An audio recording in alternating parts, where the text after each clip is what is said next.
All right. Aloha mai kako and good morning, everyone. It is now 10 a.m. and I call to order the August 5th, 2026 State Land Use Commission meeting. This is a hybrid meeting being held in person at the King Kamehameha's Kona Beach Resort in room 3 and 4 at 75-5660 Palani Road, Kailua Kona, Hawaii, 96740, and with virtual participation via Zoom. This meeting is open to the public. And please be advised that this meeting is being recorded via Zoom. The recording will be posted to YouTube and used for court reporting purposes. Your continued participation is your implied consent to be part of the public record of this event. If you do not wish to be part of the public record, you should exit this meeting now. For those attending via Zoom, please note that the question and answer feature will only be used for signing up for public testimony, and all other communications through Zoom will not be monitored nor made part of the meeting record. Written communications can be emailed to our office at dbedt.luc.web@hawaii.gov. That's Delta Bravo Echo Delta Tango.luc.web@hawaii.gov. For all meeting participants, please speak slowly, clearly, and directly into your microphone, please. And before speaking, please state your name to identify yourself for the record. I want to share also with all participants that we will take breaks from time to time, approximately every 60 minutes. Again, my name is Brian Lee, and I will be serving as LUC chair today. There are 7 seated commissioners currently, but joining me today are Commissioner Jason Bradshaw from Oahu, Commissioner Ken Hayashida from Oahu, Commissioner Mel Kahele from Oahu, Commissioner Kuike Okalani Kamakea Ohelo from Oahu, Commissioner Bruce Uu from Maui, and absent today is Commissioner Miles Miyasato from Hawaii Island. Also in attendance today is the LUC Executive Officer, Mr. Daniel Orodenker, the LUC Chief Planner, Mr. Scott Derrickson, the LUC Staff Planner, Ms. Martina Segura, and the LUC Chief Clerk, Ms. Ariana Kwan. And also with us is Madam Deputy Attorney General Miranda Steed via Zoom. Again, court reporting transcriptions are being done from this Zoom recording. Agenda item number 2. DR 26-80 Kona Animal Care Inc., DBA Kona Veterinary Service Hawaii. We're here to consider a petition for a declaratory order determining whether the operation of a veterinary establishment and animal hospital is a permissible use on subject property located within the agricultural district. Files pertaining to this docket are available at luc.hawaii.gov/DR26-80. The parcel information is the tax map key 37-3-008-001 at 73-4730 Mamalahoa Highway, and approximately 1.64 acres located in Kailua Kona in the county of Hawaii in the state of Hawaii. Will the parties now please identify yourselves for the record?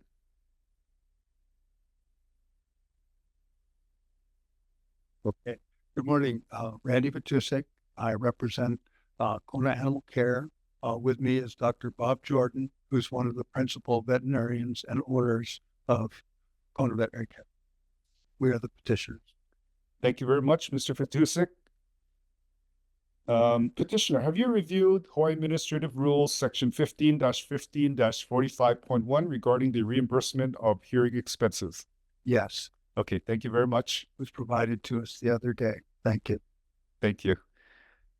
So now, in accordance with Hawaii Revised Statutes Section 84-14, commissioners are not allowed to take any official action affecting a business in which they or a member of their family has any financial interest. They must therefore recuse themselves from this matter if there is any benefit, monetary or otherwise, to themselves or members of their family. Also, in accordance with legal ethical standards, commissioners should disclose any relationship, business, social or otherwise, that they may have with the petitioner or its representatives or any of the other parties to this proceeding that may give rise to an allegation of bias or impropriety. So do any of the commissioners have any conflicts of interest or disclosures to make at this time? Okay, seeing none. As a reminder, commissioners are prohibited from engaging in ex parte communications regarding pending or future docket matters pursuant to Hawaii Administrative Rules, Section 15-15-62. And this includes off-the-record discussions with parties, attorneys, applicants, or interested persons during recess or breaks in our proceedings. And to ensure transparency, fairness, and public trust in the Commission's process, all discussions relating to docket matters must occur on the record during this public meeting. Commissioners and parties are respectfully asked to avoid any off-the-record communications concerning matters before the Commission. All right, let me briefly explain our procedures for today. First, we will acknowledge any written testimony that has been submitted for the record. We will then open the floor to members of the public who wish to provide verbal testimony. After public testimony, we'll invite representatives from the county and the state to offer testimony in their capacity as interested governmental entities, but not as formal parties to the petition. Then our staff planner will give a briefing on the staff report that has been posted for this docket. Next, the petitioner will then be called upon to make their presentation. And following the presentation, commissioners will have the opportunity to ask questions and provide comments. We will then open the floor again for any additional or new public testimony. And finally, the commission will deliberate on this matter and determine what action to take on the petition. We would like to once again remind all participants to speak slowly, clearly, and directly into your microphones. Before speaking, I'll ask you to state your name and identify yourself for the record, and this will ensure our transcriber can produce an accurate transcript of the proceedings. Are there any questions about our procedures for today? Okay, seeing none.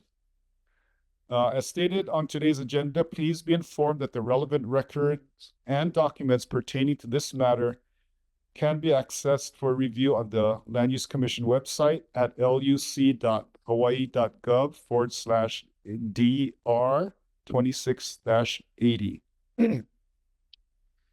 We will now recognize any written public testimony submitted on this matter. Ms. Kwan, has there been any written testimony submitted on this matter? Yes, Mr. Chair, we received 2 written testimonies in opposition that are posted to the website. Thank you, Ms. Kwan. Are there any members of the public that wish to provide oral testimony today on this matter? Yes, we have 2 signed up for testimony today. Okay, thank you very much. I'm going to call the first person that signed up, Cindy Freitas. Will you please take the seat in the public testimony position?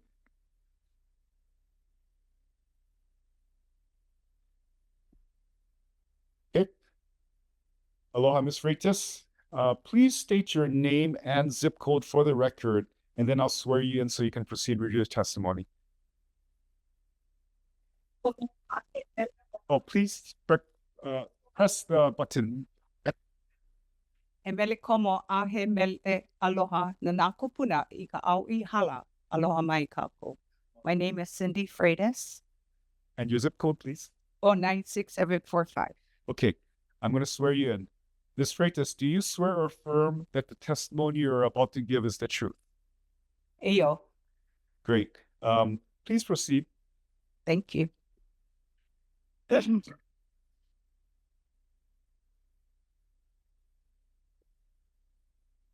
Aloha, my name is Cindy Freitas. I'm a native Hawaiian, descendant of the native inhabitants of Hawaii prior to 1776. I'm here to oppose this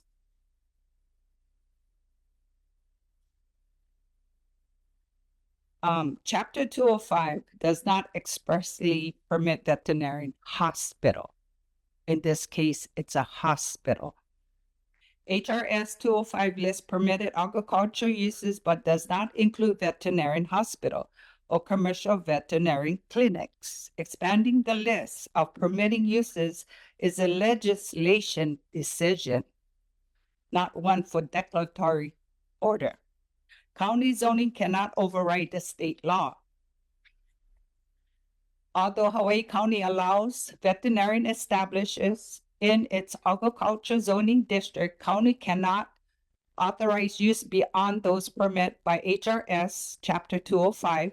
See Safe Sunset Beach Collision versus State and City of Honolulu, 2003. The petition contradicts the property permit history.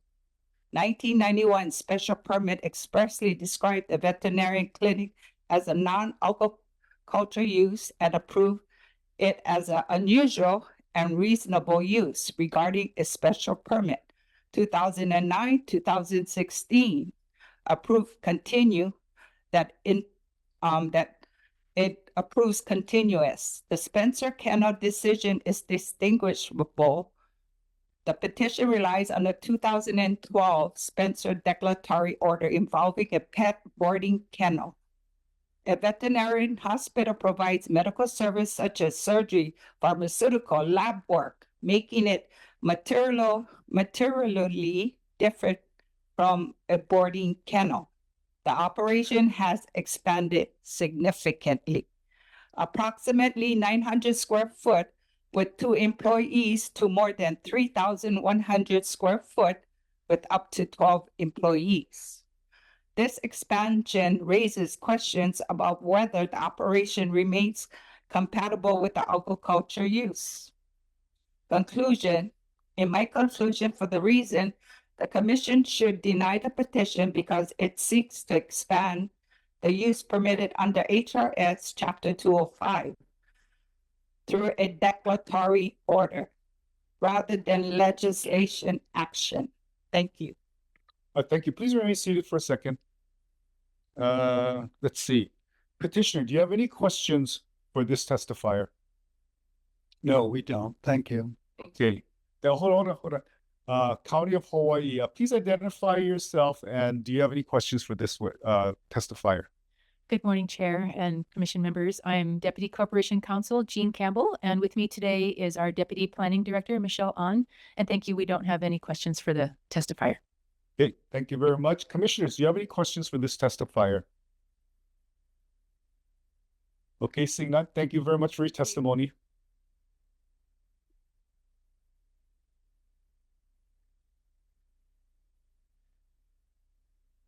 All right. County of Hawaii, would you like to offer any testimony? Thank you. We can, this again, Deputy. Oh, I am so sorry. Sorry about that. Thank you, Ms. Kwan. Claire Loprinzi, will you please step up to the microphone? And I'd like to remind anyone on Zoom, if they would like to give testimony as well, please use the Q&A feature. Thank you. Okay, Ms. Loprinzi, I'm going to ask you to state your name and then I will swear you in. So please state your name and your zip code, please. Claire Loprenzi, Koinoa, 96725. I live on Okahauiki, close to the clinic.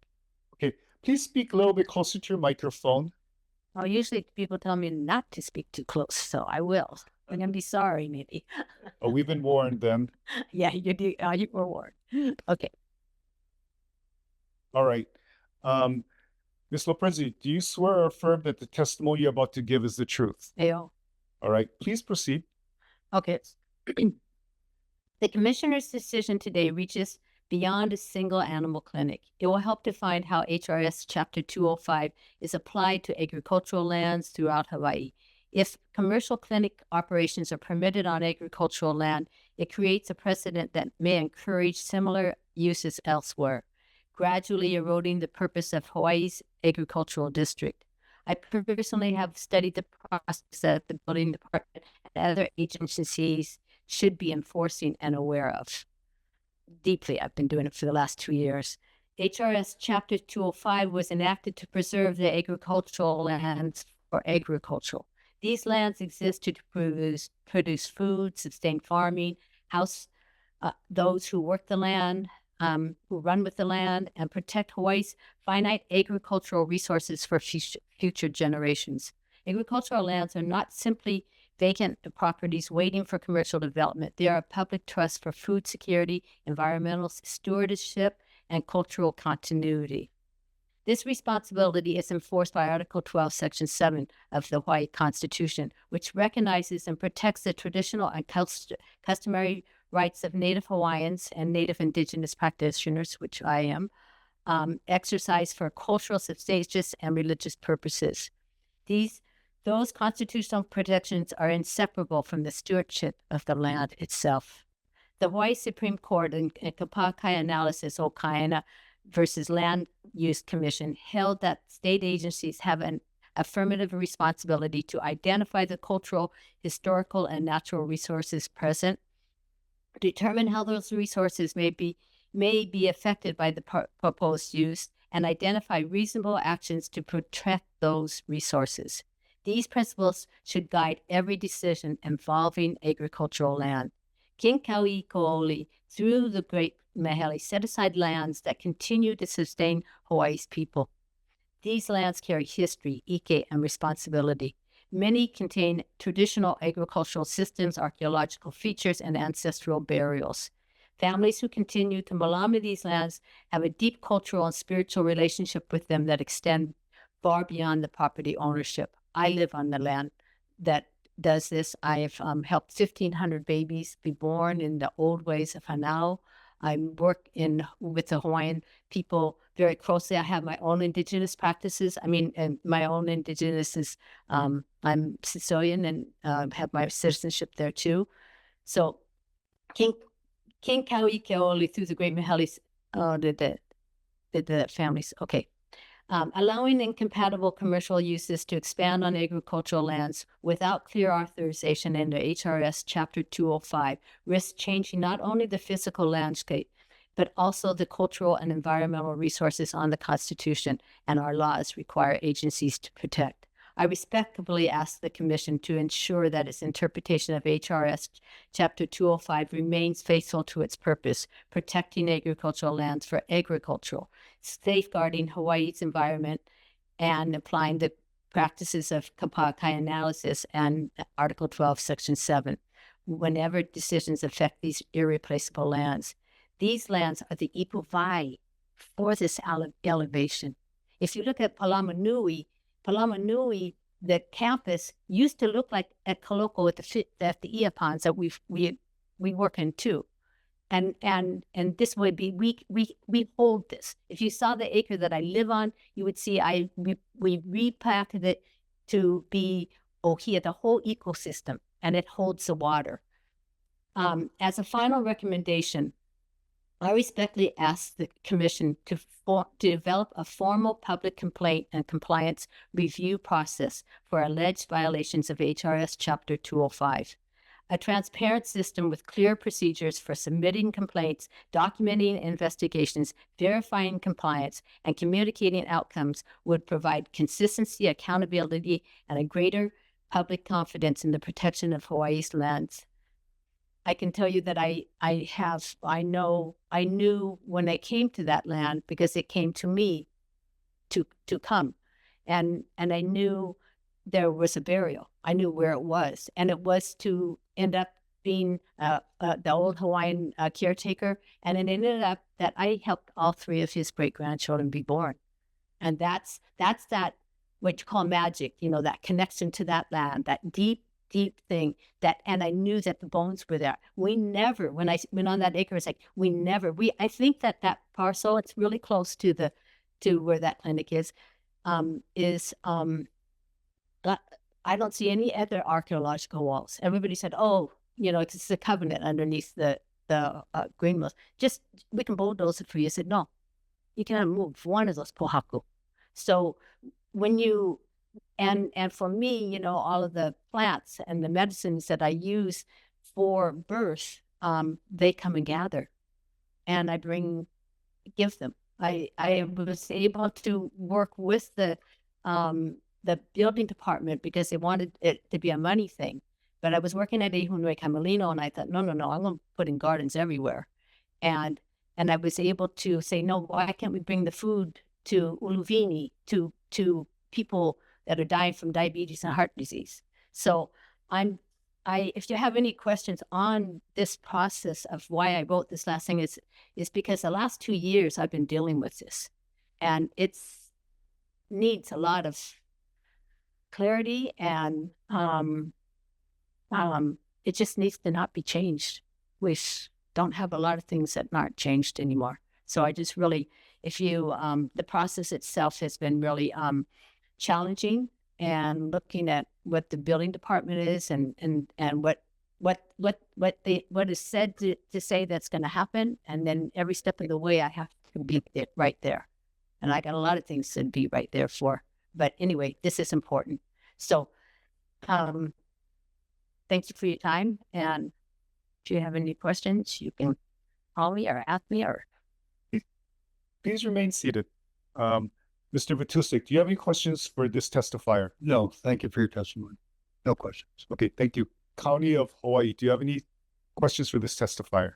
Thank you. We don't have any questions. Okay, thank you, Ms. Campbell. All right, thank you for your testimony. Oh, Hunter, commissioners, do you have any questions for this testifier? I have one. Okay, Commissioner Wu. Just a question. Do you live near this clinic?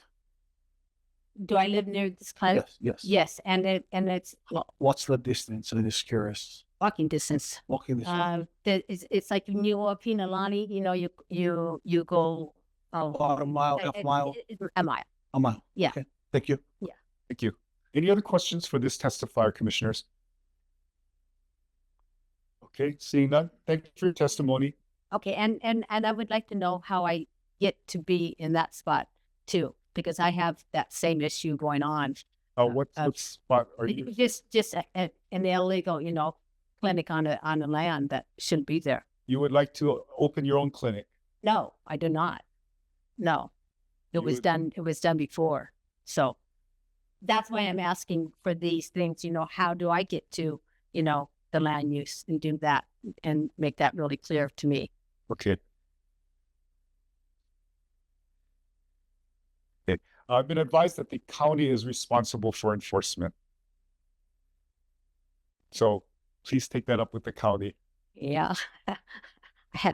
Okay. Thank you. All right. Well, Mahalo. All right. Thank you very much. County of Hawaii, Ms. Campbell, would you like to offer any testimony? We can provide a short statement. Again, Deputy Corporation Counsel Jean Campbell here on behalf of the County Planning Department. The county recognizes definitely the need in our county for veterinary services. We're probably very short on veterinarians generally, island-wide.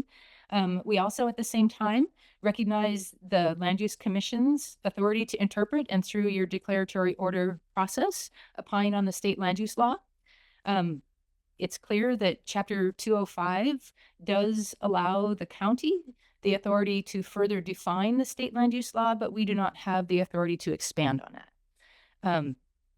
So really today's petition in our minds is a request to this body to opine on, to provide your opinion on, the scope of uses allowed under ag. And so the county is here essentially to defer to your opinion and your decision today. We're happy to answer any questions and be here as a resource if we can be helpful in any way. So yeah, essentially we're here as a resource for you. Thank you. Thank you very much. Ms. An, do you want to add anything else? Thank you for the opportunity. No, but if you have any questions, as Ms. Campbell said, we're happy to provide any clarity we can. Thank you very much, Ms. An. Petitioner, do you have any questions for the County of Hawaii? No, we have no questions. We understood this to be the county's position based on meeting with them before filing the petition. Okay, thank you. Office of Planning and Sustainable Development, do you have any questions for the County of Hawaii? Chair, this is Ms. Kwan. OPSD has no comment, but they're here if you have questions for them. Okay, thank you very much. All right, everyone. We'll now call on Ms. Segura, staff planner, to please summarize the staff's report for us and any staff's concerns. Good morning. This is Ms. Segura for the record. The staff report was posted to the Land Use Commission website for commission and public review on July 31st, 2026. The staff analysis portion of the staff report, located on page 6, goes through the 3 options for acting on a petition for declaratory ruling, as found in our HARs 1515-100A. And essentially, those 3 actions are: 1, to dismiss or deny; 2, to issue a declaratory ruling; and 3, schedule the matter for a contested case hearing. Our suggested action is to the commission to issue a declaratory ruling on the matter, and the reasoning that we provided are on pages 6 through 8.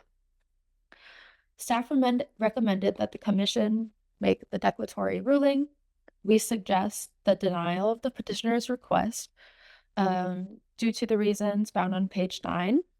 Essentially, it's saying that the use of a establishment, a veterinary hospital, is not explicitly stated in chapter 205 4.5. No, that's chapter 205, sorry. And the history of the county issuing a special permit kind of, how do I say that? It establishes that it is a special use on a special but unreasonable use within the ag district. There's additional language suggested in the motion located on page 10. And we suggest the commission add this language to the motion, and that language says that the decision that the commission makes shall solely apply to the factual situation described in the petition on the hearing today on August 5th, pursuant to section HAR 1515-104, and the decision made today shouldn't have precedential effect.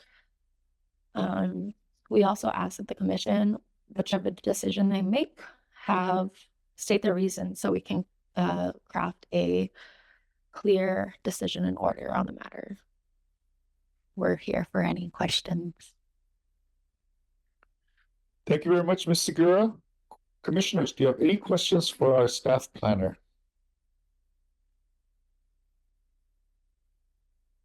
Don't be shy. Okay. Right then, seeing that there are no questions, I would ask the petitioner to please provide your presentation at this time. Thank you, Mr. Chairman. We submitted a memorandum with a petition that included 6 exhibits, which were identified separately in the record. Can we confirm that those have been admitted in the record? Yes. Okay, thank you. So, the reason that we're here is because, I'm here on behalf of the, on behalf of the Kona Animal Care. They have operated a veterinary clinic and animal hospital on this 1.6 acre property up in Kalawa for more than 25 years.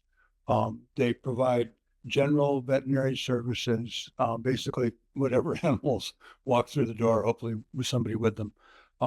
And the issue really is that under county zoning, this property is in the state land use agricultural classification and county agriculture zoning. Okay, so under the county zoning, veterinary establishments and animal hospitals are permitted uses. They are specifically permitted uses.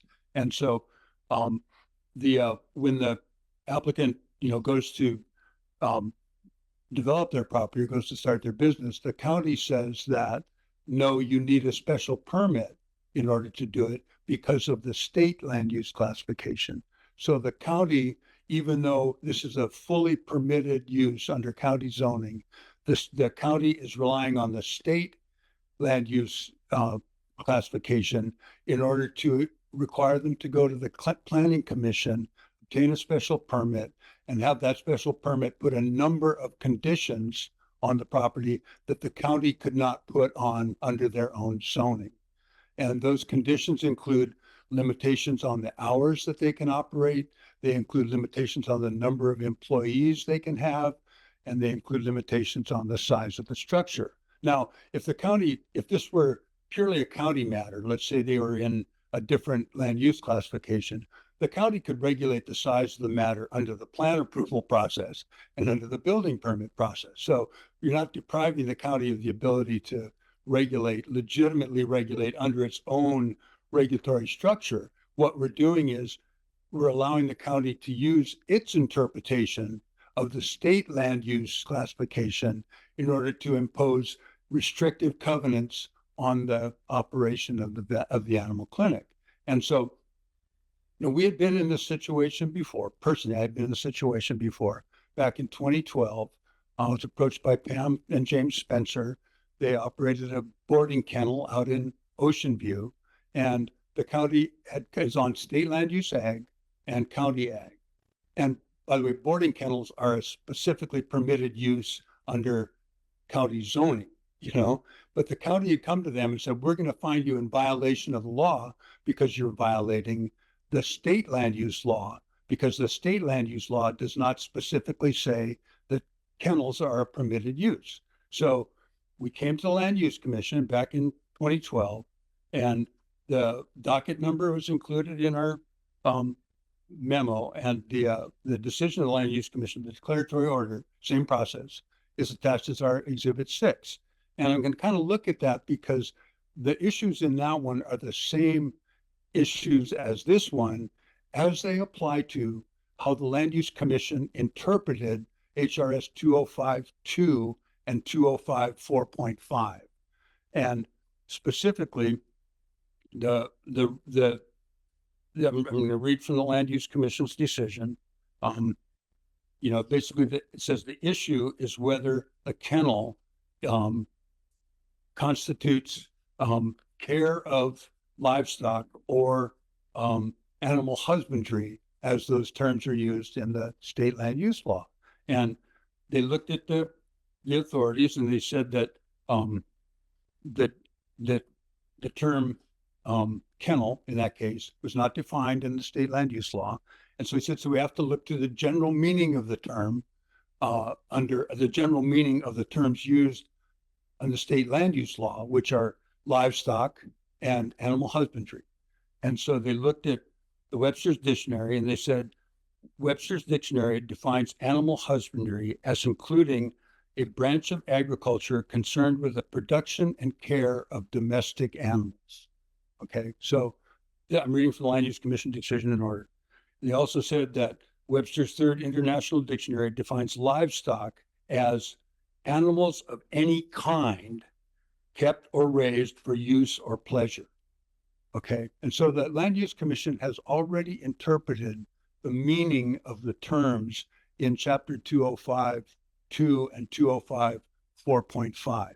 And so now they decided that because the use, a kennel, was consistent with livestock as defined, care of livestock as defined, because livestock means any animal, and because it was consistent with the definition of animal husbandry, which means the production and care of domestic animals, that it was a permitted use, that kennel was a permitted use under state land use agriculture. And so in this matter, the situation is essentially the same. I mean, the animal clinic, the veterinary establishments and animal hospitals are permitted use under the county zoning, but they're using their interpretation of the state zoning in order to say a special permit is required. And what we're saying is that if you apply the meaning of HRS 205.2 and 205 4.5 as already interpreted by the Land Use Commission in its previous decision, then the veterinary clinic and the animal hospital qualify as animal husbandry because they are the branch of agriculture concerned with production and care of domestic animals. It's hard to argue that a veterinary clinic does not involve, or an animal hospital does not involve the care of domestic animals. And with respect to the livestock term, it specifically says that animals of any kind kept or raised for use or pleasure are considered livestock. And so the veterinary clinic and animal hospital care for livestock, as that term is used in 205A, as already interpreted by this Land Use Commission. So what we're asking for is we're asking the commission to determine that the current use of the property, that is an animal clinic and veterinary hospital, are already consistent with 205A. We're not asking for anything to be changed. We're asking for the commission to interpret the meaning of the words as it already interpreted the meaning of the words back in 2012, and to determine that this is a permitted use under the state land use law.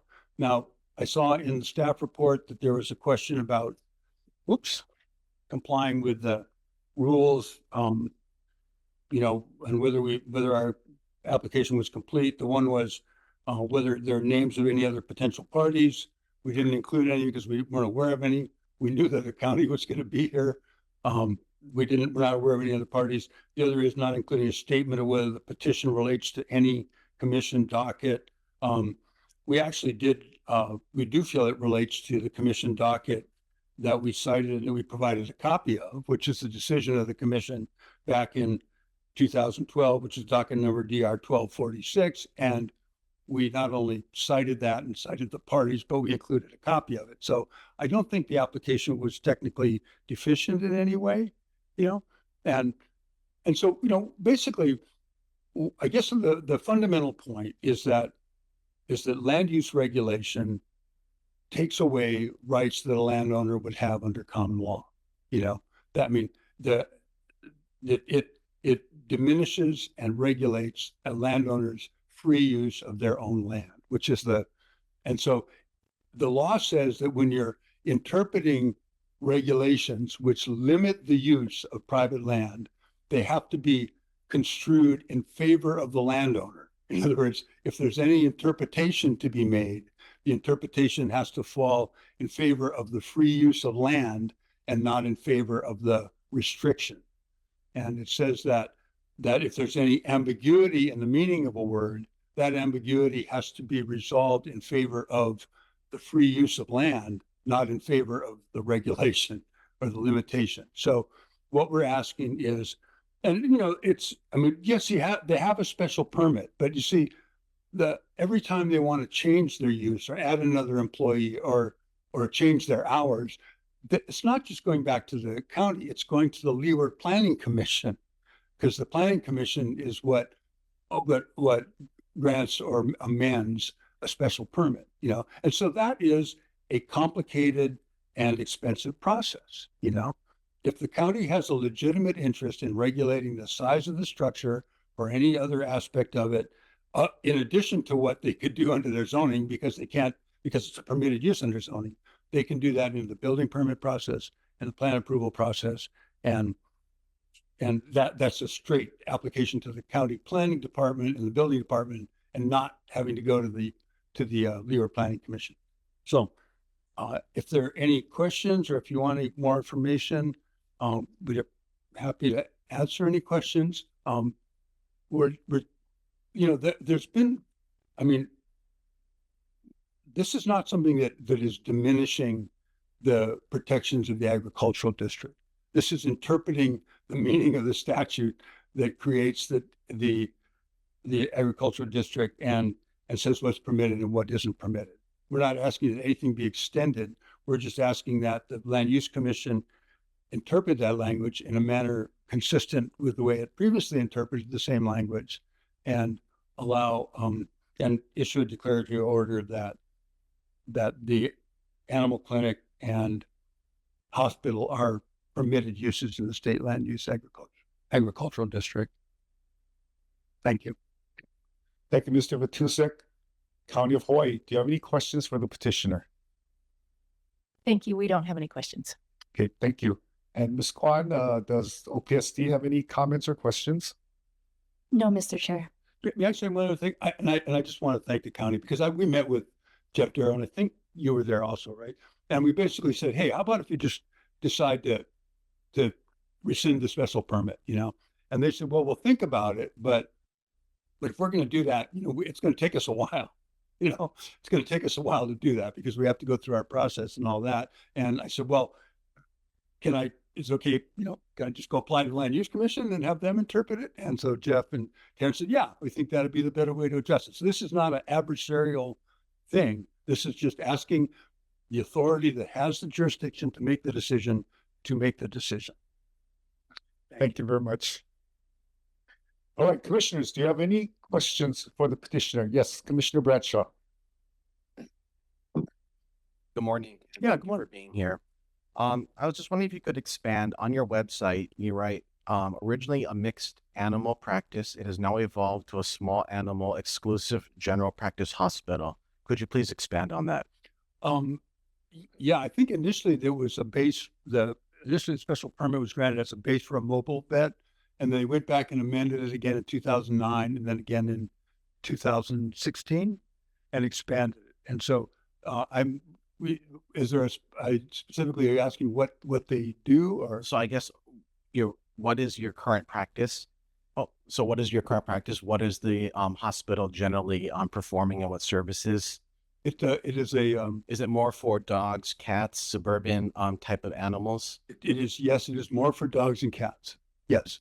And would you say that's more for a suburban use? I have no idea. We're not a suburban county exactly.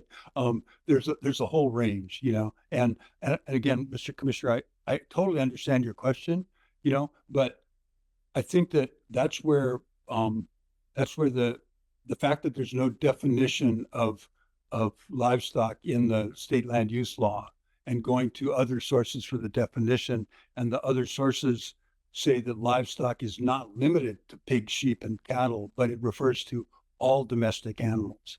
And so I completely understand the point, and it's a good one, you know. But I think that I think that our position, we've gone past that because the commission has already decided in this other docket number that it applies to all domestic animals and not just traditional farm animals. So one more follow-up. Would you agree that federal law supersedes state law? The federal law. Would you say federal law usually supersedes state law? Yeah. And would you say, yes. So would you agree that state law generally supersedes county law?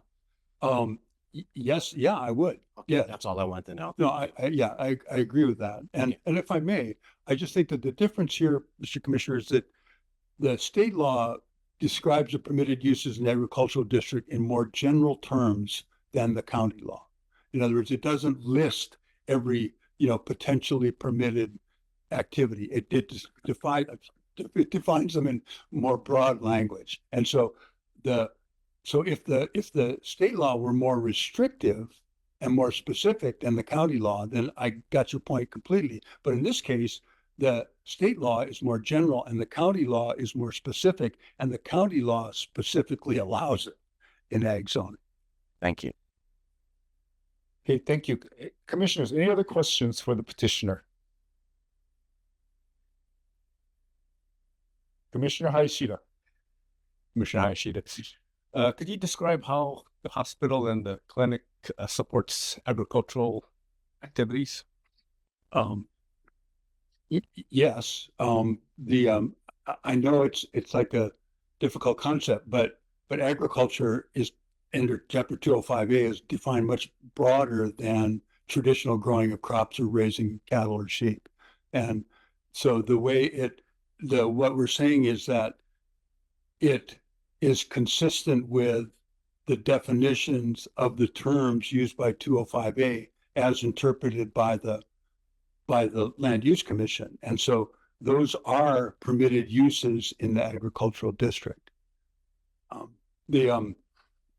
In terms of how it supports it, you know, a lot of animals, you know, dogs support agriculture. Dogs are used in agriculture. Dogs are used by ranchers. Dogs are used in herding.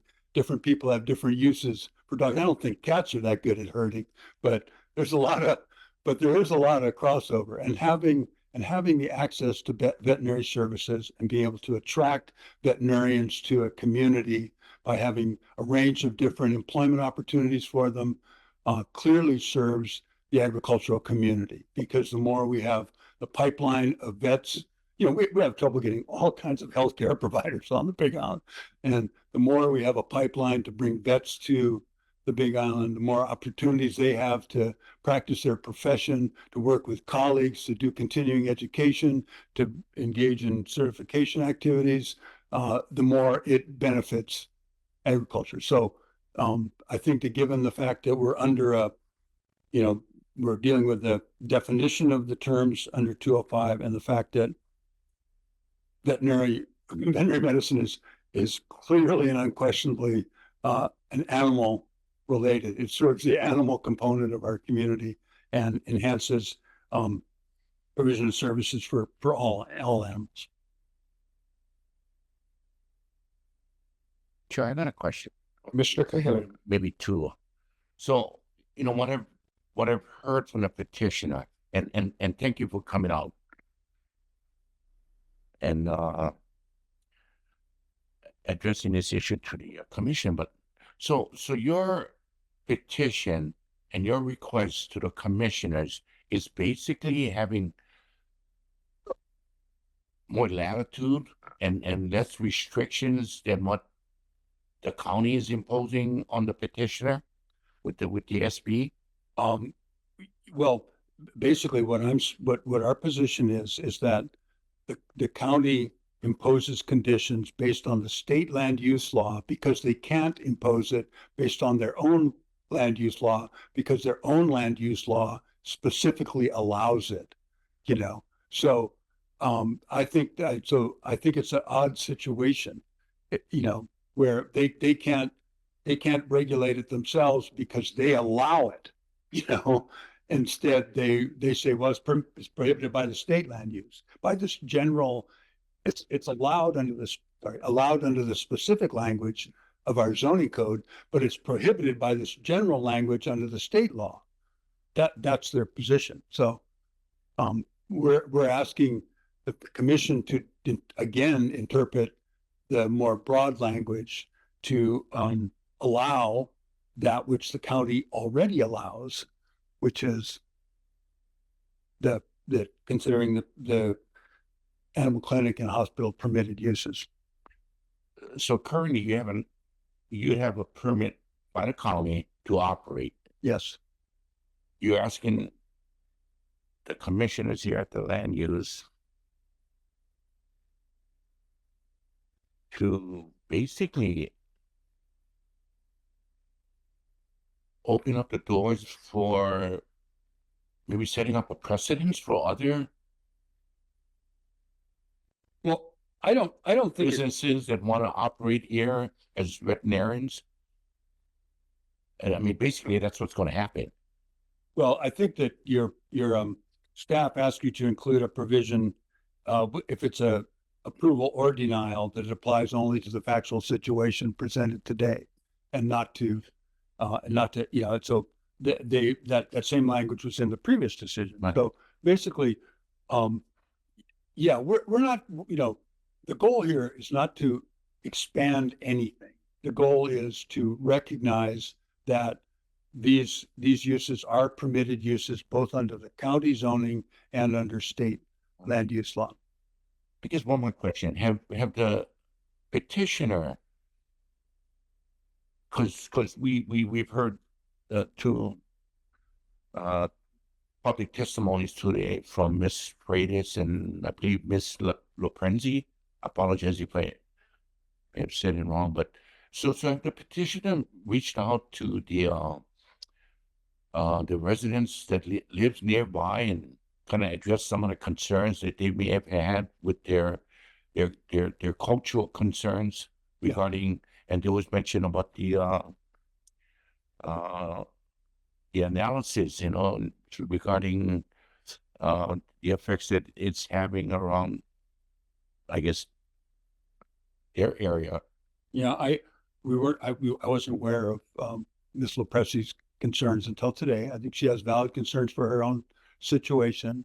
Um, the Well, she mentioned about the Kapakai analysis, so I don't know if, there was any yeah, contact with any of the Yeah. residents there, so. Doctor can address that, but they've been operating there for 25 years with no problems or concerns or complaints. But Please state your name. Robert Jordan, Okay, please the owner. My wife and I are owners of Kona Veterinary Service. The county will tell you every time we address the special use permit, one of the requirements was to send letters to all the neighbors within a certain radius. I think we generated 30, 40 letters to those residents specifically with the request for the special use permits and what was implied.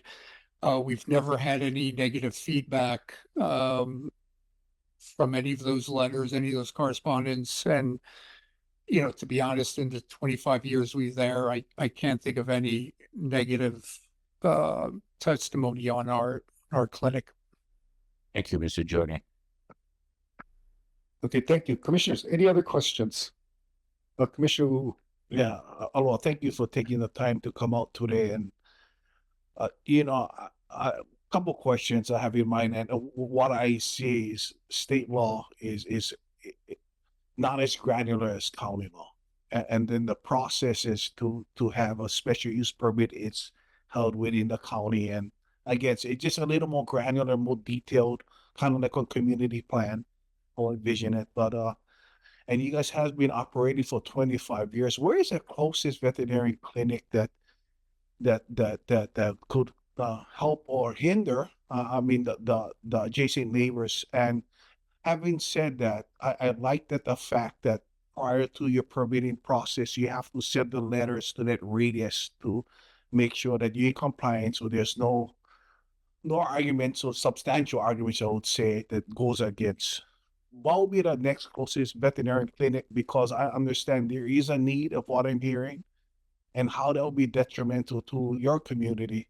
And for myself, speaking of myself, there's a couple of questions. I'm all over the place. I try to lean towards county. I don't like Oahu coming to me and telling me how we should operate on Maui. Personally, it's just me, because they don't have the granular experience. And it's nothing against or nothing for. And hence, I lean on a county to share your mana'o. And for me, I would lean on Miles, who lives here, for share my mana'o. And I'd like to thank the staff for giving us the options and to work on. But again, my first question would be, what is the distance to the next veterinarian care that in your area? I don't know miles, but probably 45 minutes in either direction, drive-wise. We are, grossly underrepresented veterinary-wise. I think we could easily absorb 3, 4, 5 more clinics. It would never happen, but we also do not, unlike Oahu and Maui, I think we do not have 24-hour care or an emergency clinic. So that brings up another issue with the requirements of hours. We're open. We're not allowed to be open after hours to serve by cars and, gored by pigs cases. So, yeah, there's quite a bit of distance in between all the clinics. And you've been operating for over 25 years, correct? Yes, we purchased the clinic from the original owner 25 years ago, and prior to that, she had been in business for 10 years.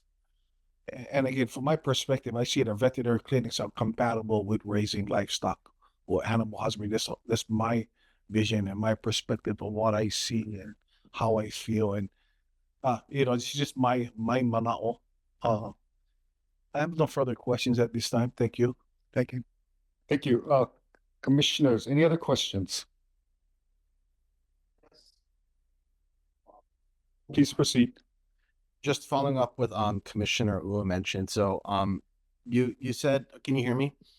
I heard, if I heard correctly, you said it's about a 45-minute drive roughly to the next nearest veterinarian service. So I don't live on Hawaii Island, so I'm just trying to get a grasp of this. I'm looking on Google Maps and I'm just kind of curious. It says that there's 4 other veterinarian services within the nearby area. One of them is West Hawaii Animal Urgent Care, and it says it's about 2.3 miles from your location. So would it take 45 minutes to drive 2.3 miles?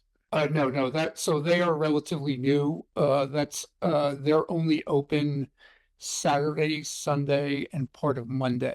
So they're very specific they're basically covering hours we're not open. They've been there a year. I misspoke. So they're right down the road from us. The same would apply with Ali'i Veterinarian Hospital? Yeah, I'd say we could get there in a half hour, but depending on 2 traffic. miles roughly. Yeah, Okay. but it's a zigzag down there. Yeah. Okay. And I don't know, people are odd on the Big Island. To them, any distance more than 2 minutes is a long way. I have no more follow-up. Thank you. Thank you. Any other commissioners? Commissioner Kamakeo, hello.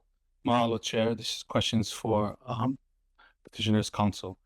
I understand your interpretation of Chapter 205, but can you identify the specific statutory language that you believe authorizes a veterinary hospital that distinguished from an animal husbandry operation? No, the state land use law does not specifically refer to veterinary hospital or clinic, and unlike the county law, the county law is specific, and so like I said, the state land use law tends to use more general definitions and more general categories rather than enumerating specific permitted uses. So I asked that because you mentioned several times on the record that Chapter 205 allows a veterinary hospital.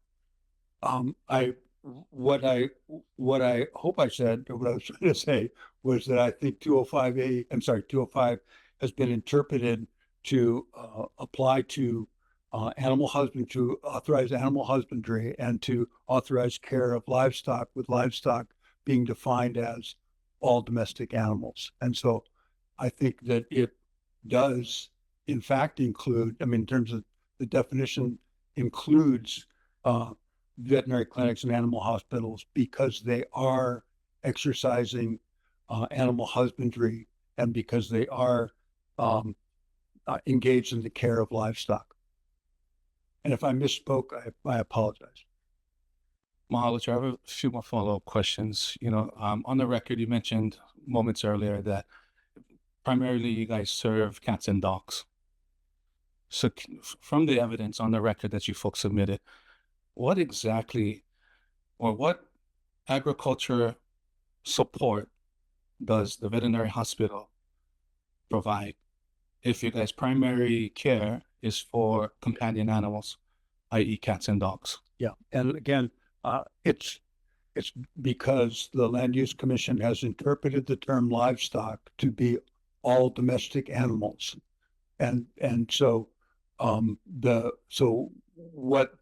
what the veterinary clinic does is cares for domestic animals, which under the language of 205 and previous interpretation of the Land Use Commission includes domestic animals, does not differentiate between domestic and between different types of domestic animals. Does not say cats and dogs are in one category and sheep, pigs, and goats are in another category. Mahalo. And I'm asking specifically to today's operations. Yeah, fair enough. Yeah. In what relation does the services and operations that you guys provide correlate or relate to agricultural services and support? Yeah. Can you Again, please point us to the evidence in the record? yeah. But our evidence is that because the clinic provides care to domestic animals, and because domestic animals are included in the definition of livestock under the statute as interpreted by the Land Use Commission, that and the definition of livestock is the word livestock is in what is permitted in the agricultural district by 205, that we don't have to show anything additional that the care of cats and dogs does for people who are growing crops or raising cattle. It is included in the definition as interpreted. So may I ask one more follow-up question? So am I accurate to assume that your interpretation is that any commercial operation or service that provides services to cats and dogs on agricultural land is effectively permitted by No, Chapter 205? I'm here today to talk about, this one specific thing, and I do not agree necessarily that any business, I don't think you could necessarily put a Petco on ag land, for example.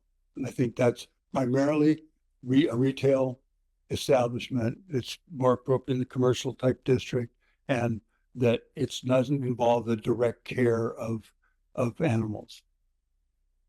Yet the case could be argued. Chair, if I may, I don't think we had an opportunity to ask questions of the county. So when the time is appropriate, I'd like to ask them a follow-up question as well. That's fair. They didn't have a presentation, but we will have that opportunity. Commissioners, any other questions for the petitioner? Commissioner Hayashida. Commissioner Hayashida, as I understood, many ranchers have dogs, and dogs are used to work in the cattle fields and in agricultural uses to protect and chase away and things that would animals that would upset the. So dogs are very important to the ranchers and farmers, that, as I understand. Yeah. And that's how it supports agricultural use. Yeah, that's undeniably true in our community, Mr. We have dogs serve many functions, including, herding cattle, keeping pigs off your land, which is increasingly important to farmers and ranchers these days. And yes. Would your clientele be a lot of ranchers then? I mean, Do you have clients that are ranchers? Two things. We do see horses, but not in the clinic setting. That's done as an outpatient setting. Dr. Poggi works with all the horses, well, a lot of the horses in the area. All of our staff, all the technicians, the girls, I exaggerate, not all of them, at least 5 that I know of come from ranching families and work on active ranches. And I see their dogs a lot. I see they all have anywhere from 5 to 15 dogs. I see their dogs as much as a lot of clients' dogs. I see a lot of working dogs that are bred for border collies, healers that are bred specifically for ranch use. So while it would be disingenuous for me to say all the pets that I see are working animals, we do have a lot of ranch animals, and we do see our share of horses and work with the local people as much as we can. Commissioners, any further questions for the petitioner? Okay, I'm going to ask the petitioner, besides your 2012 example, are there any other examples that you're aware of, whether in Hawaii County or any other county in Hawaii, where veterinary establishments or hospitals were permitted on ag land? I know there are a number of veterinary clinics on ag land. I don't know if they were. I don't know what their permitting basis is. I don't know if they're there under special permit or not. So the answer to your question is no. I don't know. Okay, County of Hawaii, are you aware of any? We were just wondering that, Deputy Corporation Counsel Gene Campbell. I don't believe that we have done a survey to see. I would agree with the petitioner. There probably are other veterinary service clinics on ag land. I do not honestly know whether they are there via special permit or whether they're just there as a permitted use. We have not done that research. We could look into that and get back to you. So it's possible that they're just doing it without asking you, or they may have asked previous planning departments and they let it go? Deputy Planning Director Michelle On, sorry. One thing that I wanted to clarify for the commissioners, I know we don't have any commissioners from Hawaii Island here with us today, but on this island, our county zone ag lands are not perfectly overlaid over the state land use ag. So that is something that will sometimes lead to a situation where we have county zone ag, state land use urban. So just because it's county zone ag doesn't necessarily mean that we made them get a special permit. They might not have needed it. So different situations like that can arise.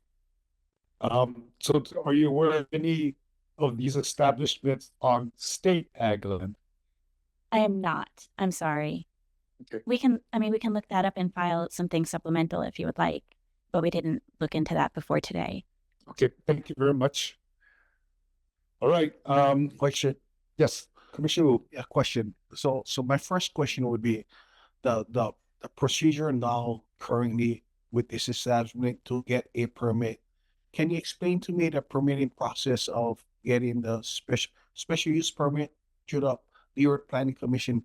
And the difference would be if we approve, say we approve on a one certain basis, what will be that process? Could you explain to me the processes on both cases? So with getting the special use permit, as petitioner's attorney pointed out, that you have to go through the Leeward Planning Commission because this property is on the Kona side. We have a Windward Planning Commission and a Leeward Planning Commission. So they would file an application with the planning department and pay an application fee. And then our staff planners will take a look at everything, make sure all the information we need is in there, put together a background report, and make a recommendation. That would be the planning director's recommendation to the planning commissioners on what to do with this application, with recommending approval or denial or approval with certain conditions. And then it would go for public hearing at the planning commission. So the public could come out, and at that point, as petitioner's counsel pointed out, the neighbors could come forward. That's part of why they're all provided this notice. So testimony will be heard, discussion amongst the planning commissioners, and then a decision made at that point. So then once that special permit, if it's granted, is issued, the conditions that are in there will control. And so depending on the conditions, sometimes we'll require annual reports, depending on the type of use that it is. Sometimes, as in this case, there will be requirements on operating hours, based on whatever impact to the surrounding area the planning commissioners may have been trying to mitigate. So it depends on the situation, but commissioners can impose conditions on the special permit when that's issued. And so that is what happened here. And then if they want to make a change, as in the past, this petitioner did, they came back and asked for amendments. They wanted to have more employees. They wanted to expand the space that they were using. So they have to come back and ask for an amendment to the existing special permit. And so every time they do that, they have to pay another fee. They have to come back through the planning department. We do a review, write the background, make a recommendation, go through the public hearing with the planning commission, and then the amended petition permit will be issued. So in order to avoid having to go through that process every time, I understand that they're here asking the Land Use Commission to interpret the law and see if maybe this is a use that is permitted under the existing state law, so they don't have to go through the special permit process anymore. So if that declaratory order that petitioner is asking for is issued, then they wouldn't need the special permit. So we could rescind it or just leave it hanging out there.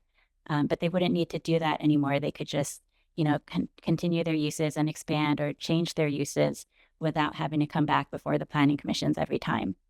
One thing that Commissioner Kahele brought up, though, is that the planning department does try to be consistent in the way that we treat all applicants. And even if the staff recommendation of putting in that language that this is specific to this one factual situation is put into the order, we would say, okay, well, the LUC interpreted this law to allow this in this case. And so for other similar cases, we would, in reality, treat them the same way. Okay, thanks. Follow up. Yes, please proceed. So the oversight would there still be adequate oversight if this was approved or suggested approval that this operates with, is operable under the state land use, or who would have the oversight on that? So enforcement would still come back to the planning department. We wouldn't have any requirements of annual reports. Like I mentioned, that sometimes as a condition in the special permits. And it was in this case in the prior special permits that were issued, where the petitioner would have to keep us updated on what they're doing to make sure that they're doing what they're supposed to be doing and no more. But for uses that are just outright permitted, we basically rely on complaints when it comes to enforcement. We don't have enough manpower to go out and proactively look for violations. I will say that in this neighborhood, petitioner has been operating there for a long time. It's not an area with big farms. It's not an area with farming going on. It's a lot of houses, and they've been there for a long time. So I wouldn't expect many complaints to come in if the declaratory order is granted. One last question. On the special use permit, is there a timeline that runs with the special use, say 10 years or 5 year? Not on most of them. So it is possible that the planning commissioners could impose such a condition, but they usually don't. We usually haven't been recommending that historically. On this one, I don't believe there is. They usually just run with the land in perpetuity, even if this petitioner sold the property to somebody else. If that new owner wanted to continue using the land in this way, the special permit usually stays with the land. Thank you. No questions for me. Okay, thank you. Now, commissioners, if you have any questions for I'm sorry, go ahead. Madam Chair, Commissioner Kelly. I got a question for the city, or for the county. So you impose similar conditions to what you're imposing to the petitioner for all applicants, or is there different conditions? All depends on whether they care for horses, cats, dogs, and rats, and versus cats and dogs. Deputy Corporation Counsel. Yeah, Jean I'm just Campbell. kind of Yeah. curious because Yes. if more conditions are imposed on the current petitioner, So generally, the Planning Commission acts in many ways like you guys do.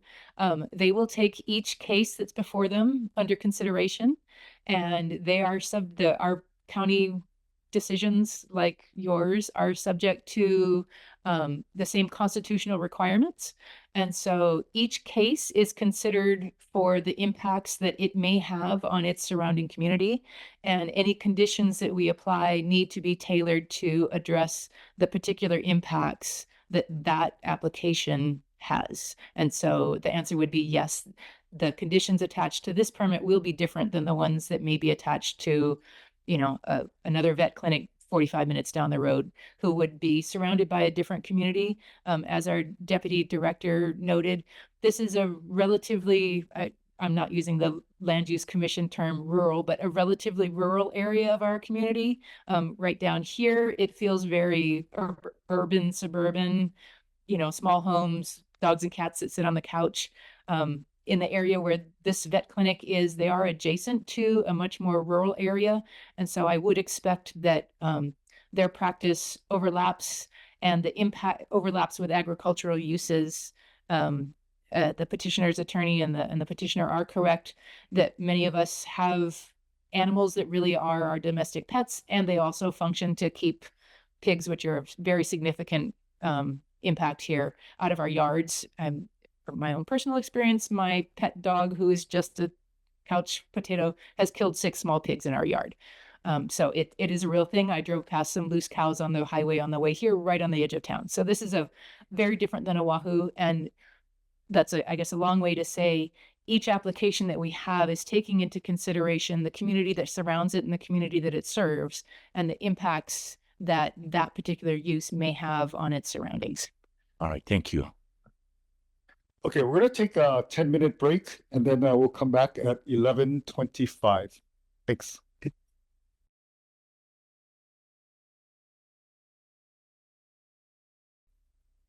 Okay, everybody, we're back in session. Commissioners, any questions for County of Hawaii petitioner or OPSD?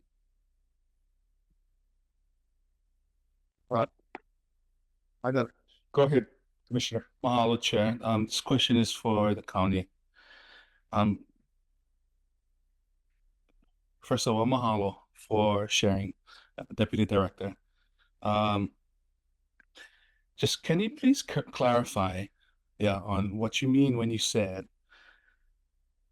that regarding the language on setting precedent, you're treating all other applications equally should today's decision, approve the petitioner's request. So my understanding is that the rules, the Land Use Commission's rules, say that the declaratory orders will be binding on only that one situation and not set precedent for other factual situations that are not before the Land Use Commission in that moment. And my understanding of the staff recommendation is that basically they would want that wording carried over into any declaratory order that's issued by this body. So saying the approval or denial shall apply solely to the factual situation described in the petition and that's at issue at this hearing. So that seems to be specifically saying this decision does not set precedent countywide or statewide, right? However, in reality, if the Land Use Commission issues a declaratory order today, saying that veterinary establishments and animal hospitals are permitted in state land use ag under the current wording of Chapter 205, HRS 205. If you say you're interpreting 205 today to allow this use, the way that we would work in trying to treat everyone equally is that the next time somebody comes in to do a veterinary establishment or animal hospital on land that is in the state land use ag district, if the factual situation is similar to this, we would say, oh, the Land Use Commission already issued a declaratory order saying that this use is allowed in state land use ag. Even though the order itself might say this is not supposed to set precedent. Mahalo. So the practical effect of our decision today extends beyond this petition. It might. Can you please say that a little louder for the record? It might. Realistically, we would try to treat future applicants the same way, or future persons who want to operate veterinary establishments. I will say that, as Petitioner's Counsel pointed out earlier, just to reiterate, this is not an adversarial situation between the petitioner and the county. We're just asking Land Use Commission for your interpretation and guidance. Mahalo, Chair. I yield back to you. Thank you. I want to note that the 2012 decision, Exhibit 6, that was mentioned by the petitioner, also has a phrase that says it is declared that this decision shall apply solely to the factual situation described in this petition and at hearing on May 3rd, 2012, pursuant to HAR Section 15-15-104, and shall not have precedential effect. So you kind of can't have it both ways, right? That very briefly, Please. I think that where it can't help but have some precedential effect is where the Land Use Commission interpreted the language of the statute. So that is not dependent on a factual situation. So I think that even if the decision doesn't apply to all kennels everywhere, I think it does have some precedential effect as to how the Land Use Commission interpreted the language of the statute. Thank you. Any other questions for any of the parties? Yes, go ahead, Commissioner. Mahalo, Chair, for entertaining me. This question again is for the county, and it's really just for clarification's sake. Should the LUC grant the petitioner's request today? And then it's a follow-up question to Commissioner Uu's question earlier. Does that then remove the need to seek or a continuance of the SUP, therefore removes the oversight of the planning or the West Hawaii Planning Commission? Meaning that our determination today removes oversight from that authority Yeah, and who then has the authority? So enforcement would be by the planning department. If there's, we're obligated to enforce our county zoning code and also state land use. So if there's a violation of the state land use, even if they're not subject to a special permit, the planning department would still be the body that enforces it. Does that not? If there was no special permit and they were trying to do a use that was not allowed under the state land use chapter 205, the planning department would enforce it, even if there was no special permit. Mahalo, and then a follow-up. And then, so what you mentioned on the record earlier, because you guys are understaffed and overwhelmed, that there isn't enough staff to ensure that the rules are being adhered to. So We don't proactively go look for violations. When we become aware of one, we do respond to every single one. So the reliance is on the community to be aware of what the rules are in chapter 205 and what the county rules are, and then to call them out when their neighbors are breaking that law. We don't have the manpower to go out and proactively look for violations. So if there's a complaint that we receive, we do address them all. Mahalo. Mahalo, Chair. Thank you. Commissioners, any other questions for the parties? Any other questions for the petitioner, the County of Hawaii, or OPSD? Okay, seeing no more, I'm going to now open it for a second round of public testimony for any new or additional comments only. And for those participating via Zoom, please notify the chief clerk using the question and answer feature. Ms. Kwan, I see that there are 4 people signed up for a second round. Is that correct? Yes, Mr. Chair. Thank you. I'm going to start with in order of those who did not testify the first time first, but those who did will have a second chance. I'm going to start with Mr. Dwight Vicente. Are you here? I'll promote him. He's online. Thank you.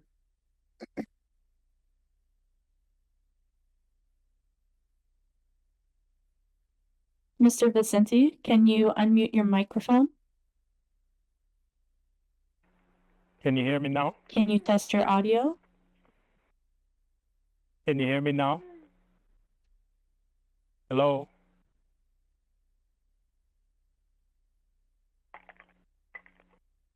Mr. Vicente, we cannot hear you. Okay, let's go back to him after we try the other folks first. Teresa Nakama, are you available to testify? Oh, okay. Please take the microphone. I'm going to ask you to state your name and your zip code, and then I will swear you in. Aloha. Okay, please proceed. Teresa Nakama, 96740. Okay.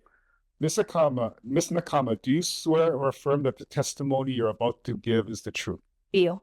Okay, please proceed with your testimony. You have 3 minutes. Okay. Thank you. I sit in opposition only because the area we speak about once upon a time used to be Church Row. That area there that the business reside in is an agricultural zone. It would be more appropriate if he was in a business zone district. We have several veterinary clinics, and the furthest one is in Waikoloa. The rest are still between 2 and 4 miles radius from that particular clinic. Yeah. So the need for veterinary service, his clinic does provide that need. But to expand his need into a business should be in a business district, not in an agricultural zoned area that has a unique past and sacred sites. Because in the past, I had a real estate license, and I had to do research work for that particular area, and found out that along the lands there were Hawaiian families before, in the early 1800s. And then the churches came, and that became Church Row. So it holds a significant special area that everyone seems to forget the history of the place. So if we're going to have a business, call it what it is. It's a commercial entity. A hospital is a commercial entity. It should be in the business district zone. That's just my manao. Not in the agriculture use, because we need open spaces. And that's what that whole area is open spaces of agriculture use. So keep that in mind. The county should have not allowed special use permit if they look at the clinic that will eventually grow, and then that belongs in a commercial district. Mahalo.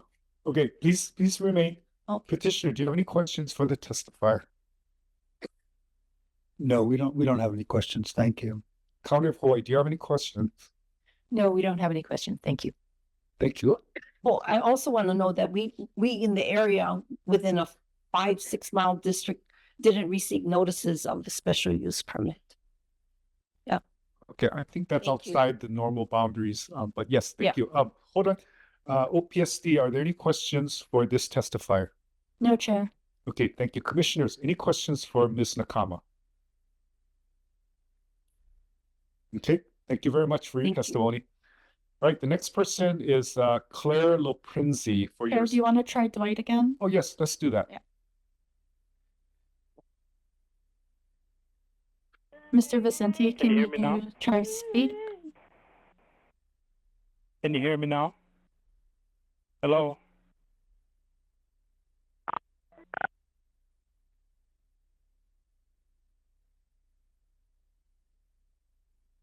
Chair, this is the chief clerk. Apparently his audio is coming Hello? through the Zoom. Everyone online can hear him, but we cannot for some reason.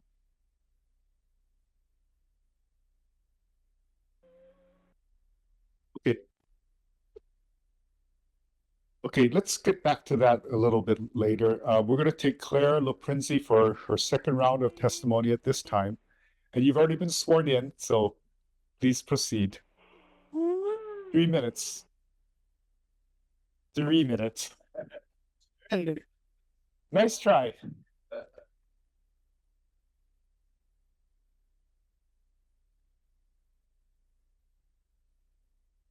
Okay. I live really close, and I was going to say too that in our area, we have many animals on our farm, and we take care of them, and we know the remedies, and we know the medicines, and we know the plants because they're right there. And we're also in the Ulu belt, and even that's something. For example, after every baby I've helped, a lot of babies, 1,500, I give them an Ulu tree, and that's really easy because the just comes out, and shoots up, and then we got more keikis. So what else is out in there? I mean, underneath, if for example, I said those walls and your walls, I mean, I've been, closer, right? What else is underneath those grounds? Those are our ancestors. That's how we look at it. We are deeply connected to them, and they are deeply connected to us. And so we all, even across even the areas now, we got more and more people putting in the kalo, putting in the, giving plants away, and I do the same thing for for people that need, for leis, for lepo'o, so they too become that forest when they dance, when they put on those things. So we don't know all of the plants, and we don't know exactly when they are. We say, when Alpia is, because it comes out beautiful, but that's not when the is in the ground. So I didn't get, what was the history? What did you do with the history of the plant people, of the stones, of the rocks? What did you do? I didn't get anything, and I'm really close. Person across the street didn't get anything. And more so, you're taking away the rights of people to be able to become self-sufficient, to go back to their ancestral ways, and for me, it's all I've known. I come from 8 generations of Sicilian. We know our thing. When I birthed. I just did it. I know my medicines. When I broke my arm, I said it. And it broke all the way through. We just tough that way, and so we know our ways, but we need those plants, so we need those trees, we need the plants, and we need that not just for the E5, but we need it for the history. So every single time you take more room to take more buildings, you take into it. Could you please summarize, Ms. Loprinzi? That's it. Okay, thank Okay. you very much. Hold on. Okay. Oh yeah. Commissioner, do you have any questions for the testifier? Mr. Vitusik? I was reading something. No, thank you very much. Okay, No Counter questions. Foy, do you have any questions? No questions, thank you. Commissioners, any questions for Ms. Loprenzi? I got a question. Go ahead. We understand your concerns, Mr. Prenzi. Mr. Jordan mentioned earlier, when asked about the public's input, he mentioned about notices being sent out to the residents that live nearby. So I guess my question is, if notices have been sent out to residents that live nearby that's been supposedly affected, have any of you decided on going to the hearings when the special use permit was being applied for, or the applications was being addressed at the county level? Yeah, none of us that I know, and we're a pretty active group coming from a lot of the places that are saving plants, Amy Greenville plants, and all of it's, growing their foods and stuff. Nobody got any notice, and I do bursts all around over in there. So no, nobody got anything, and I would have come for sure. All right, thank you. Mm-hmm. Counter Foy, can you clarify the radius and some of the notification requirements? The radius for an area like this, this is 300, right? Not 5. Would it be 5? It's either 300 or 500 feet from the property boundary. However, the Land Use Commission's proceeding today would not have triggered a county required notice. So if there's concern that people haven't received a notice for today's proceeding, that would not be, that the county would not have required notice for today's proceeding. The notice requirement would be triggered for the the Leeward Planning Commission's meeting. To my knowledge, at this point, as the petitioner's attorney noted, there have been initial discussions with the county about amending their special permit. They opted not to go that route at this point. They opted to come here instead. So there is not, to my knowledge, any plan or any application for an amendment to a special permit in front of the Leeward Planning Commission. So today there would have been no notice required. The last notice that would have gone out would have been for the 2016 amendment to the special permit. At the Leeward Planning Commission, are there requirements to post in a newspaper or widely circulated periodical? Yes, there is. Okay, so there was some notice countywide at some point then. The 2016 special permit amendment, yes, would have had a newspaper publication as well as a sign posting on the property and the notice mailed to, and again, my apologies, it's either 300 or 500 feet from the property boundaries. Okay, thank you. Any other questions for this testifier, commissioners? Okay, seeing none, thank you for your testimony. Appreciate it. Chief Clerk, shall we try and go for Mr. Vicente again? Let's try.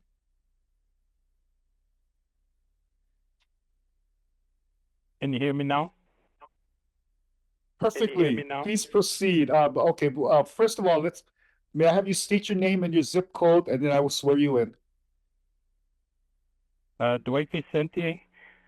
Because I represent the Hawaiian Kingdom has no U.S. zip code like other countries. All right. Do you swear or affirm, Mr. Vicente, that the testimony you're about to give is the truth? Yes. Okay, please proceed, and you have 3 minutes for your testimony. Okay, I represent Dwight Vicente represent the Hawaiian Kingdom under the 1840 Constitution and the 1848 Mahele, which is a Kanaka Land Trust, still in effect today. The the history behind the lands was these lands was only leased out under the old system, the lease. Under the Hawaiian Kingdom, the lands became crown and government lands. In 1890, King Kalakaua leased out over 2.2 million acres of crown and government lands for 30 years, 1890 to 1920. What happened, and these leases was under common law, which I heard a couple of people speak of common law. Well, that's where the contract was, and that's why they weren't ceded in 1898. The lands that were ceded illegally by the Banana Republic was the Crown and government lands that had no lease contract on. That's 1,750,000 acres. The other 2.2 million acres was under King Kalakaua's 30-year lease. So the removal of the Queen in January 17, 1893 was done under the Reciprocity Proclamation. That's 1875. What the proclamation did was you had 3 U.S. citizens, Fish, Allen, and Carter, doing a proclamation in Washington, D.C. That was to apply the Northwest Ordinance of July 1787 directly to the Hawaiian Kingdom, meaning that the U.S. citizens were here not under a treaty but by ordinance, which is limited jurisdiction to the Ohio River Valley Indian Reserve. So from that point on, they started to claim they have the protectorate status, whether it be the United States government or even the Honolulu Rifles, which was created right after 1875. That was a foreign militia. And they forced upon King Kalakaua the Bennett Constitution, 1887. Well, before he died, he did the 30-year lease. So those lands was only leased out under common law. I hear many people claim today that they actually own those lands. The Mahele is a Kanaka land trust, and the lands was only leased out. There's no evidence showing that was legally the ownership is legal because these guys are foreign nationals. No treaty to be here, no right to the land under the 1848 Mahele. So what happened was 1955, the George R. Riosha stated they created the State Land Use Commission to facilitate the leased lands, over 2.2 million acres, given a state jurisdiction from 1959 on, and that's why you guys are here. I'm sorry, Mr. Vicente. Do you have anything to specifically address this petition? Your time is running out. Yeah, because I have rights under the Mahele. Most Kanakas have rights. The lands are either Crown and government lands. There's not private ownership. The Mahele didn't create that. So what happened is there's a case, State versus Jim, 2004. He argued the leased lands, and he also argued the ceded land, and they failed to publish his story or his argument. He argued the state has jurisdiction over the leased lands, which is not true, and then the federal government has jurisdiction over the ceded land. Well, he got convicted because he had the tickets on Hawaiian homelands, even though I've seen him driving all over the creation. So his argument is Mr. kind of Vicente, weak could because you he please didn't understand summarize? the full history. Your time is up. Could you please summarize? So the Land Use Commission, the Land Use Commission has no jurisdiction over the leased land, which is what you guys call the agricultural lands. Your limitation is based on State versus Jim 2004, which is only the ceded land. And that's my argument, and it's all based on the Northwest Ordinance of July 1787. It's not based on the Hawaiian Kingdom Constitution. It's not even based on the U.S. Constitution, September 17, 1787. There's no amendment. There's not even an amendment to the Northwest Ordinance of July 1787. So it's real questionable. It's questionable whether even the courts have jurisdiction over any issue on the agricultural land because Mr. Vicente, I'm sorry, but your time is up. Could you please stand by while we ask if there are any questions? Petitioner, do you have any questions for this testifier? No, thank you for your testimony. Haunea Kauai. No, no questions. Thank you. Okay, thank you. Commissioners, any questions for Mr. Vicente? Okay, seeing none, thank you so much for your testimony, Mr. Vicente. All right, now we're gonna go to the last testifier for the second round, Ms. Cindy Freitas. And you are still under oath, so please, you have 3 minutes.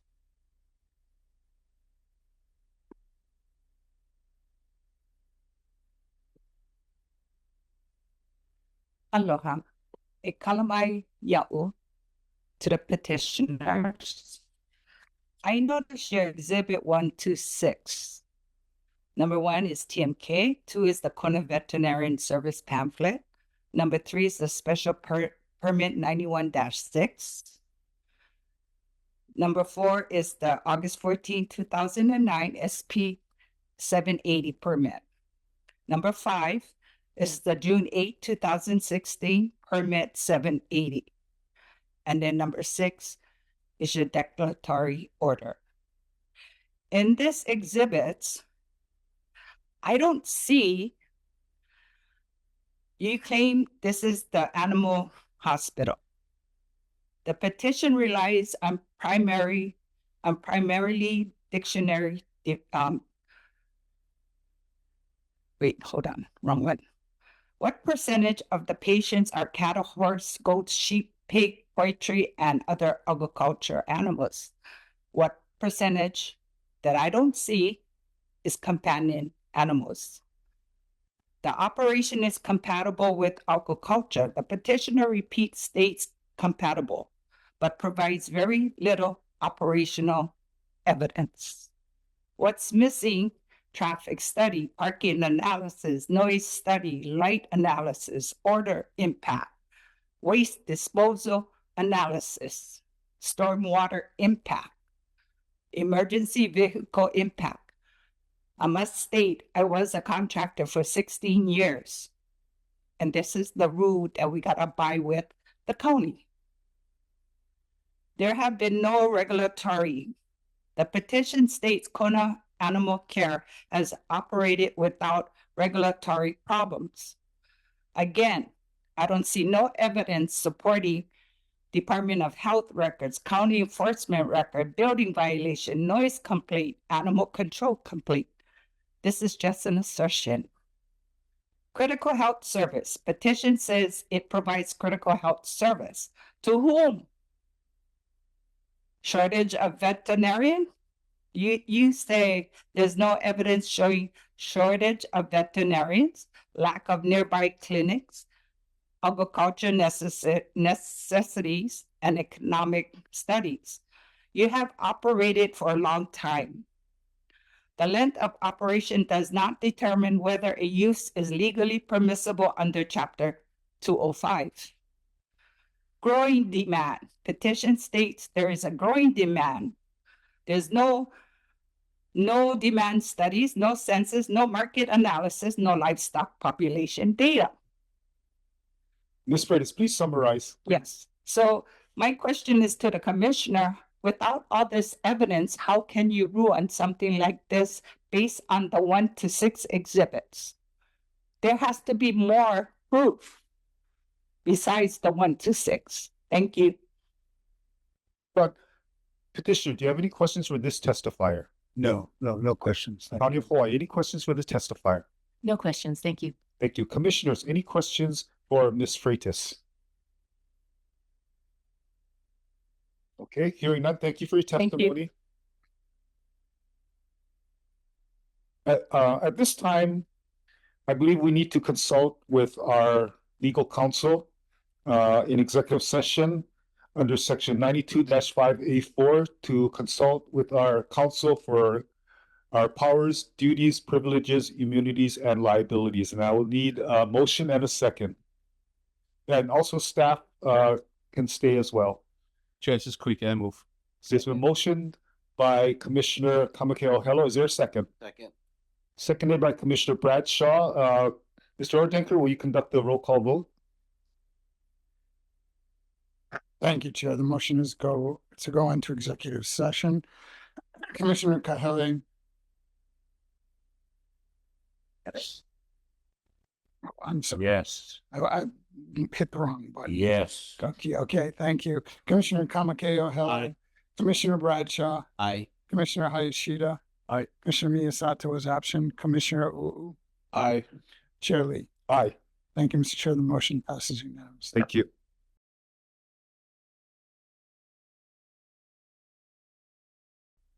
Okay, thank you, everybody.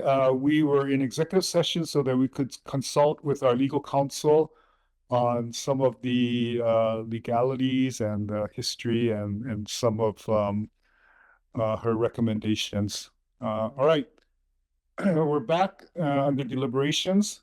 This commission will now conduct formal deliberations to consider the petitioner's request for a declaratory order.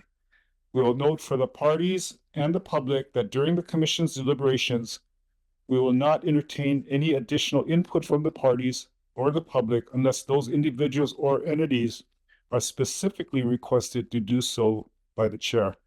If called upon, I would ask that any comments be limited to the question at hand.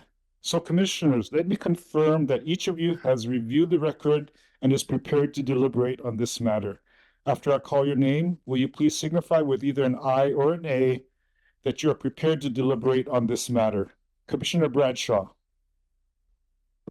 Aye. Commissioner Hayashida. Aye. Commissioner Kahele. Commissioner Kamakeo Hello. Aye. Commissioner Uu. Aye.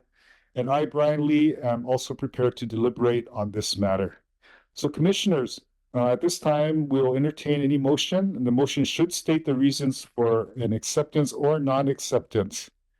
What is your pleasure?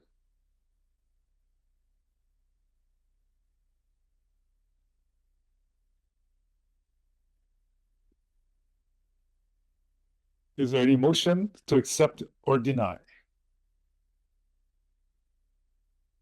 Well, everyone's kind of looking away.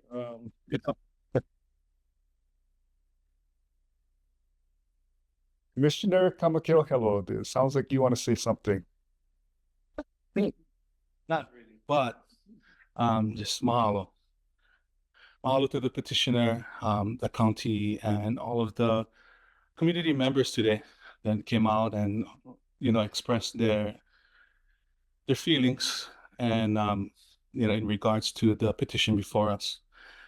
Chair, carefully reviewed the petition, the exhibits, and the staff report, and the testimony presented today, and I recognize that the legislature has entrusted this commission with the discretion to determine whether a purposed use on Class C agricultural district land is compatible with the agricultural activities described in Chapter 205.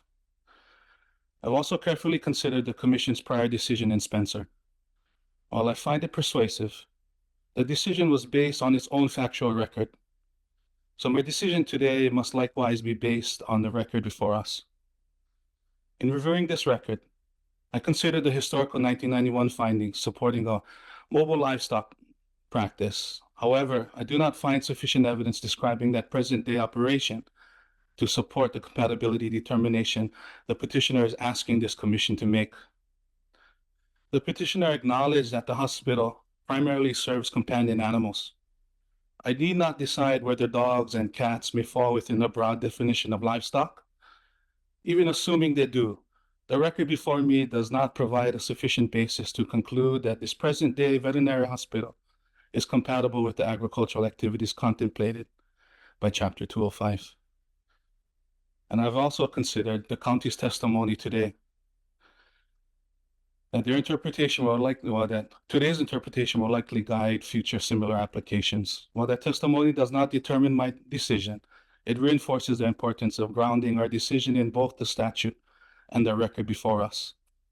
So, Chair, based on the record before me, I am not persuaded that the petitioner has established a sufficient basis for this commission to exercise its discretion to declare that this present-day veterinary hospital a permitted use under Chapter 205.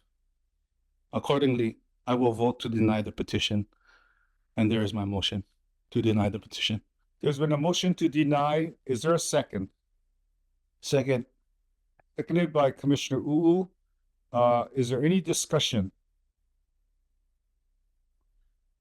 Commissioner, I'm going to Kamakeo Hello. Do you have any further words? since you made the motion?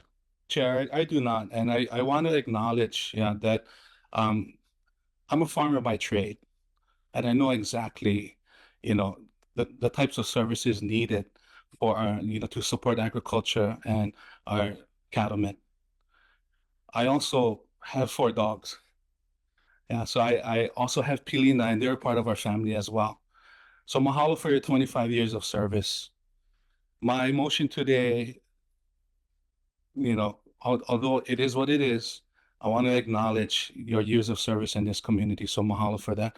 Chair, I have no further comments. Thank you, Commissioner Kamakeo. Hello, Commissioner Uu. Yeah, I sort of stand by the comments made prior, and I am very supportive, and I commend you for your work, for your community, to the community. But I think the oversight that LUC gives kind of helps in certain ways on oversight that maybe at times not lacking by county, but might be not captured by county. So my biggest thing is one of them. One of many is the lack of potential oversight and setting a precedence that might hurt community. I'm not saying you will, and I'm not saying directly to you it will, because I think you are a benefit. But precedents can set other precedents set up for the communities that goes years from now. I'm living that. I live in a town called Paia, and some precedents are set prior, and I feel in the effects of that. And I, as an individual, would not want that to happen to anyone or take part in that in any way, shape, or form. And although I believe county has, I at times I direct to county to have home rule, there is spaces that state rule needs to apply for various reasons. And I live for one in my neighborhood, and I would not want that happening to anyone. Although I respect and support your clinic and what you guys done for your community, and I understand this process, if we grant you this process, might be a simpler process for you. And I know the process can be cumbersome and long. In fact, I take that back. I don't know, because I've never done a special use permit. I've been on this side, but I understand it can be cumbersome and lengthy and long, but that is the protection that the community has by having that vetted process. So aloha you, and I thank you for coming. I'm sorry I didn't vote you in. Aloha. Thank you. Commissioners, any other discussion? Okay, well, this is a very difficult situation you're in. It's not always stew and rice for us and easy to make decisions. And there's a saying that the rain falls on the just and the unjust alike. And unfortunately, this situation has a lot of ramifications. So I will be voting no as well. So with no further discussion, Mr. Odenker, will you please conduct the roll call vote? Thank you, Mr. Chair. The motion is to deny the petition for declaratory ruling. Commissioner Kamakeo, hello. Aye. Commissioner Uu. Aye. Commissioner Bradshaw. Aye. Commissioner Hayashida. Aye. Commissioner Kahele. Aye. Chair Lee. Aye. Thank you, Mr. Chair. The motion passes unanimously with 6 votes. Okay, thank you very much. Thank you, public. Thank you, Mr. Dr. Jordan, Mr. Batusek, County of Hawaii, Ms. Campbell, Ms. An, thank you very much. We appreciate your time here today. Good luck to you in the future. Thank you. Thank you. Hopefully things will be cleared up in another way. Thank you. Thank you. All right, we're going to plow on to agenda item number 3, the adoption of the minutes. This next order of business is the approval of the July 15, 2026 meeting minutes. Ms. Kwan, has there been any written testimony on these minutes? No, Mr. Chair. Are there any members of the public wishing to testify on this item? Seeing none in the Q&A feature, Chair. Thank you. Commissioners, are there any corrections or comments on those minutes? Hearing none, is there a motion now to approve the minutes of July 15, 2026? Kuike, so move. It's been moved by Commissioner Kamakeo. Hello, is there a second? Commissioner Hayashida, second. Seconded by Commissioner Hayashida. Any discussion? Objections? Reservations? Amendments. Okay, minutes are approved. Agenda item number 4, tentative meeting schedule. This next agenda item is for Mr. Orodinker. Thank you, Mr. Chair, and I would caution the commissioners that we have a robust schedule coming up and that please respond to Ariana as soon as possible with regard to your ability to attend any or not attend any hearings. On August 19th, we are scheduled to be on Maui at the Cameron Center for the Kuaheilani Solar special permit request. On September 10th, we will be in Kona for the Parker Ranch special permit request. That is tentative right at the moment. On the 23rd of September, we are scheduled to be in Maui for the Pukalani Associates LLC motion for extension of time. And I believe that's the date that we're moving the Guatemala and I matter to. Is that correct? As of right now, unless we lose quorum again. Okay. What date was that again? September 23rd. On October 7th, I will again be on Maui for the Honani Development LLC FEIS acceptance, and then either that date or the October 21st will be the adoption of the order for the Guatemala and I matter, and that takes us through the end of the scheduled calendar. Thank you, Mr. Orodinker. Commissioners, do you have any questions for the executive officer? Okay, seeing none, this concludes our meeting. Is there any further business to discuss? Okay, if not, then this meeting is adjourned.